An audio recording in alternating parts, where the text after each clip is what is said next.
Kapatid, musta? Sana nasa mabuti kang kalagayan. Basahin natin ang Genesis chapter 2, verse 7.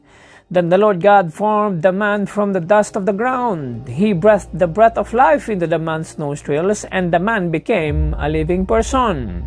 So point number 1, God is in the business of transformation. Don't you know that we need the breath of God for us to be transformed?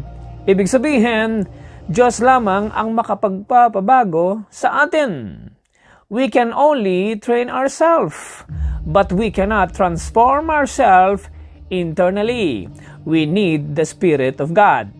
Meron ngang mga doktor, alam nilang masama sa kalusugan ang sigarilyo, pero nagsisigarilyo pa rin.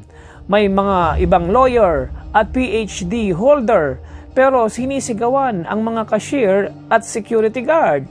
May mga ibang atleta na napaka-disciplined pero magagalitin at nambubugbog ng asawa. So my point is, di natin kayang baguhin ang ating kapwa. Hindi nga natin kayang baguhin ang ating sarili. Ilapit natin sila sa Diyos. Kaya kung gusto mong magbago ang asawa mong nambababae, ang anak mong rebelde, ang kapitbahay mong tsismosa, ilapit natin sila sa Diyos. At ang Diyos ang magbabago sa kanila. Point number 2, dust into living person. Meaning, when God transforms you, He will bring out the best version of you. Paano kanya babaguhin? Babaguhin niya ang iyong ugali, ang iyong maling desisyon, ang iyong maling pananaw sa buhay.